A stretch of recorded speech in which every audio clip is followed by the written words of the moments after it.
Allô, bienvenue ou re-bienvenue sur la chaîne Signe Daphné pour un petit vlog où je vais parler organisation de bagages pour le voyage, un petit peu de lecture et ma pile à lire pour le Pumpkin Autumn Challenge, sans oublier mon bullet journal de septembre.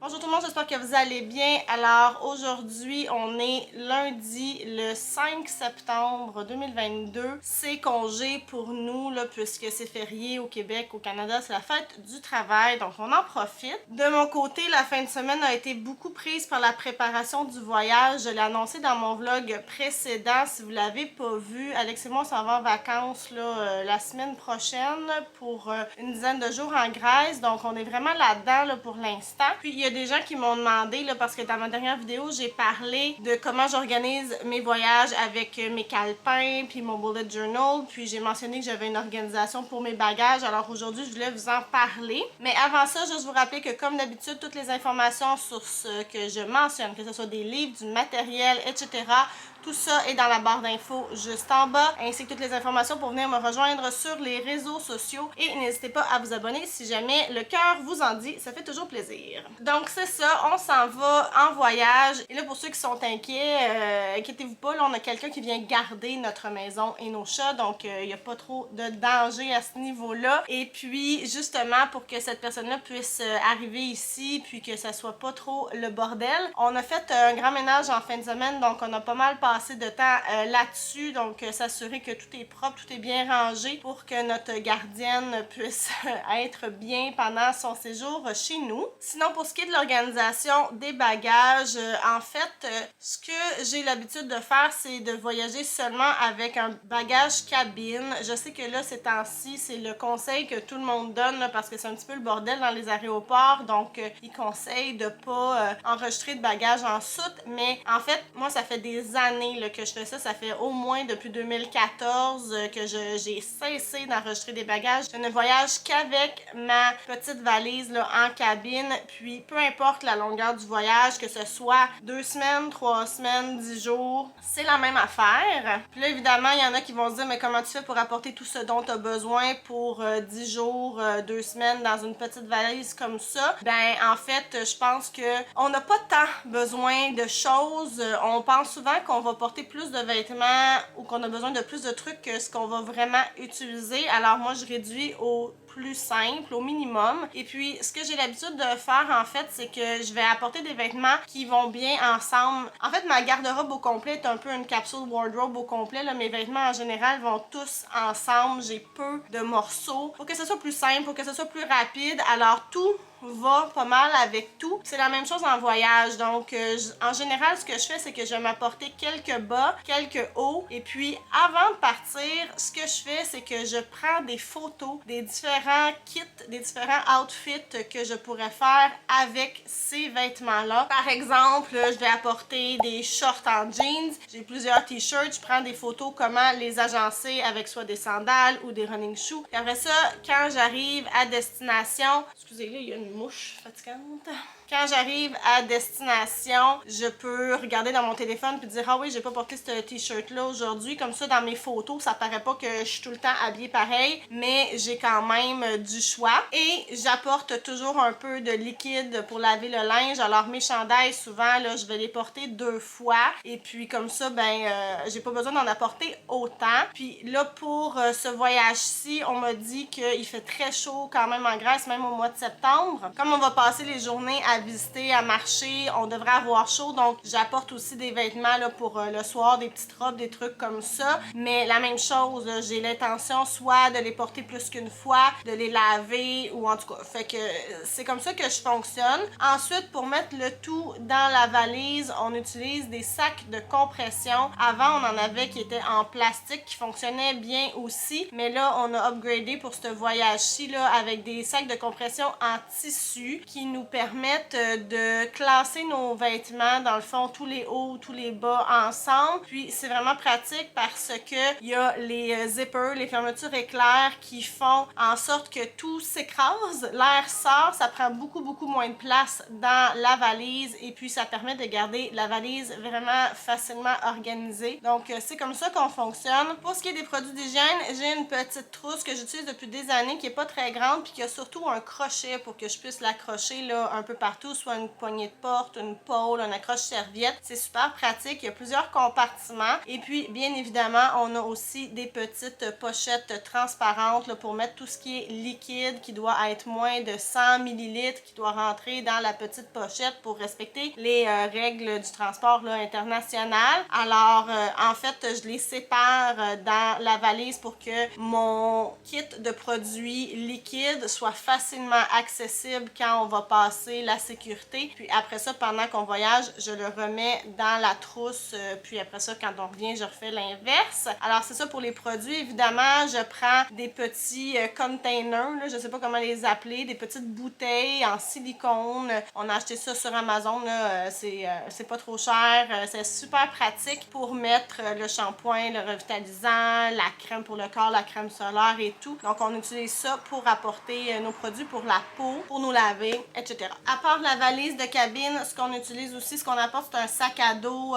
bien ordinaire là, pour mettre sous le siège devant nous. Là-dedans, on met par exemple tous les produits liquides, le livre, le Kindle, la caméra, les trucs plus fragiles, puis les choses auxquelles je veux avoir accès dans l'avion possiblement ou dans l'aéroport sans devoir ouvrir toute la valise ou aller dans la soute à bagages. Donc les trucs qui peuvent m'être utiles, les snacks, etc. Là-dedans, je range la petite sacoche que j'utilise en voyage. Donc j'ai une petite sacoche anti-vol de Travelon. C'est une nouveauté pour moi. Je l'avais pas avant, là, donc on va voir comment ça fonctionne, mais elle est toute petite. Le but, c'est que je ne veux pas transporter toute la journée un sac très lourd. Je veux garder ça léger et agréable. Alors on va voir qu'est-ce que ça va donner. Alex, de son côté, lui, a un sac à dos pour la caméra parce qu'il aime beaucoup prendre des photos. Il a une bonne caméra avec des bonnes lentilles et tout. Donc il apporte ça. Puis le sac est quand même assez grand. Vous en mettre d'autres trucs dedans, là, par exemple des snacks aussi ou des trucs comme ça. Donc ça fait pas mal le tour de notre organisation voyage. Si je pense à autre chose, je vous en reparle un petit peu plus tard ou je l'insérerai au montage ici. Mais je pense que ça fait pas mal le tour. Vous me direz dans les commentaires si vous avez des questions, s'il y a des trucs que vous aimeriez savoir. Alors faites-moi signe. Puis là, je vais regarder la vidéo de Guy Mose qui est sortie là, en fin de semaine pour annoncer le Pumpkin Autumn Challenge de cette année. J'ai l'habitude de participer, là, ça fait quand même quelques années que je le fais. C'est au moins ma troisième, si c'est pas ma quatrième année, là, je me rappelle plus trop, mais j'aime bien ce petit défi là, automnal pour les lectures. Alors je vais aller regarder sa vidéo, puis après ça, je vous reviens avec ma palle. Donc à tout de suite!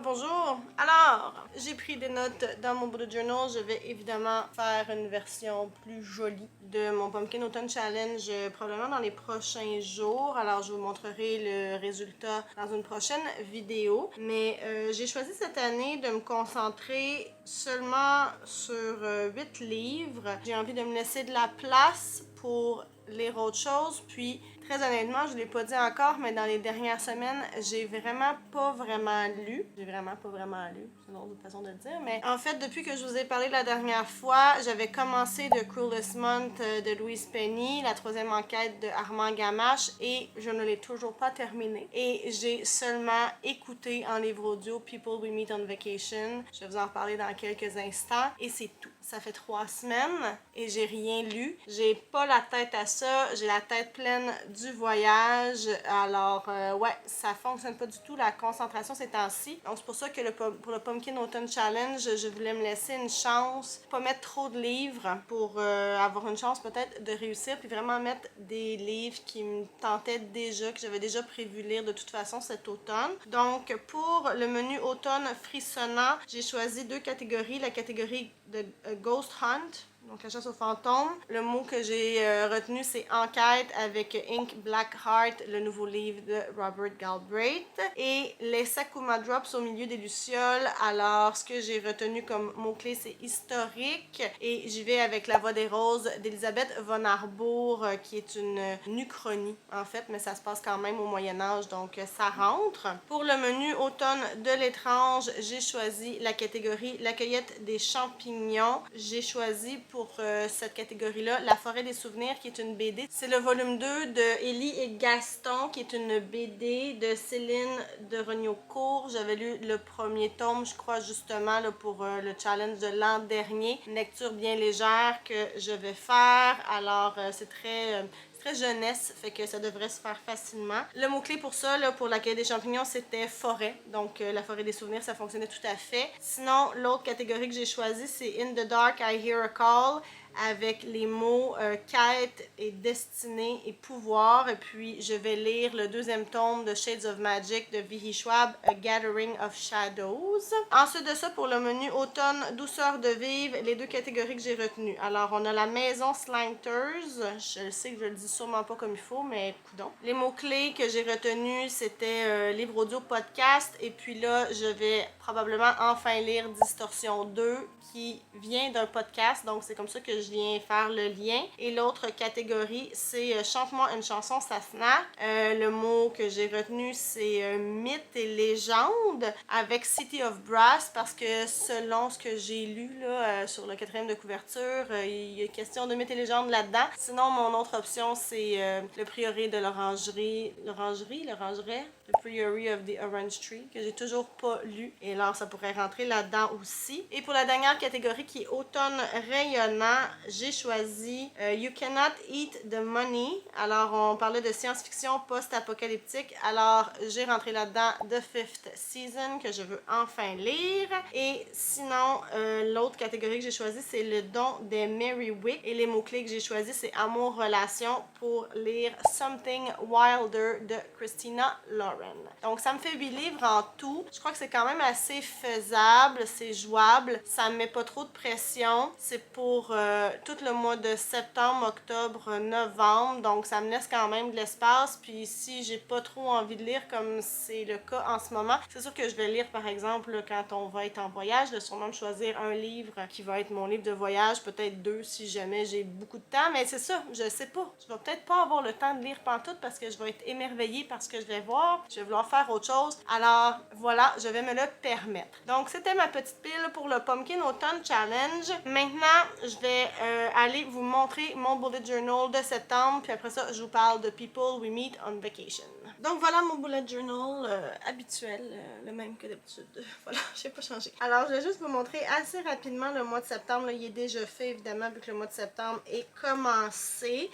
Avant de vous montrer les pages, j'ai utilisé la collection Astro de Blueberry Papeterie, avec qui j'ai mon partenariat, comme vous le savez. C'est vraiment une belle collection là, avec des étoiles, des trucs qui font très justement astrologie, astronomie, des hiboux. Je trouve que pour le mois de septembre, c'est vraiment une bonne thématique. D'ailleurs, moi, j'avais déjà fait une thématique hibou en septembre il y a plusieurs années avant que j'utilise les autocollants. Donc, je trouve ça parfait, je le trouve très joli. Alors, je vous montre ce que ça donne. J'ai choisi une police, évidemment, sur Dafont qui s'appelle, laissez-moi retrouver le nom, Christmas Stars. Ça n'a pas rapport, on n'est pas au temps de Noël, mais je trouvais vraiment qu'elle fitait avec le style des autocollants, même si c'est comme normalement une police est utilisée pour les fêtes. Alors là, moi, je me suis dit, parfait, je l'utilise. Anyway, j'écrirai pas Noël avec, fait que personne ne va le savoir sauf vous, parce que je viens de le dire dans ma vidéo. mais normalement les gens ne le savent pas. Donc j'ai fait mon mois de septembre comme d'habitude avec mes journées comme ça. Ici on a le petit espace pour notre voyage. J'ai mis des petits autocollants. Je trouve vraiment chouette honnêtement. Ici ma liste de choses à faire, j'ai rien mis pour l'instant. Faudrait que je transfère là, de ma liste du mois précédent. Je le ferai bientôt, là, probablement aujourd'hui ou demain. Un petit espace pour les notes, le petit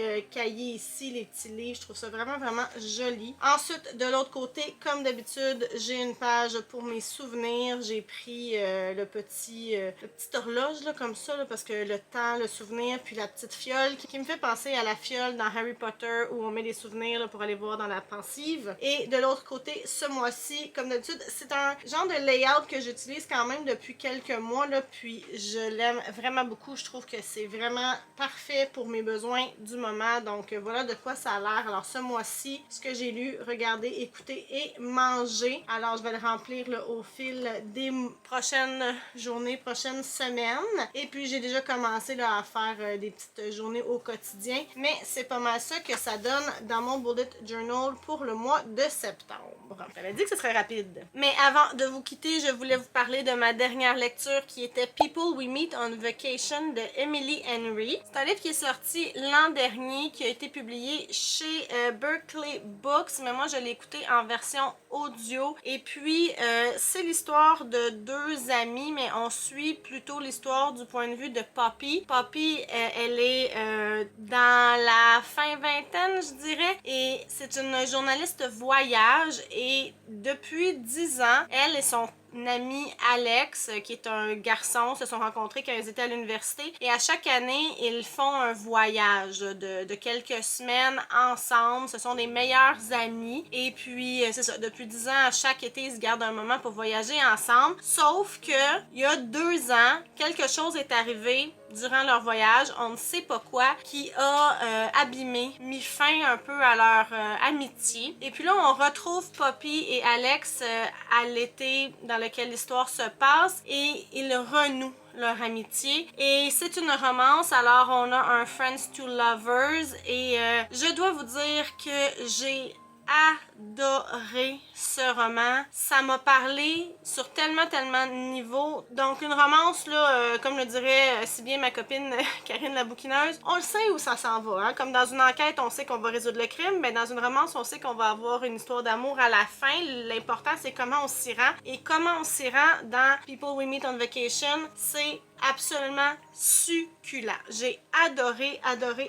J'ai aimé le setting de l'histoire. J'ai aimé l'écriture. Les personnages sont hyper allumés, super witty, là. Ils font toujours des espèces de blagues, sont peints sans rire. Je riais en les écoutant. J'avais l'impression que ça serait mes amis dans la vraie vie, Poppy et Alex, parce qu'ils étaient vraiment un peu ironiques, sarcastiques dans leurs trucs, un peu foufou aussi. Donc ça, j'aimais vraiment ça. Ça me parlait aussi parce que j'adore voyager, comme vous le savez, puis on voyait plusieurs destinations là-dedans.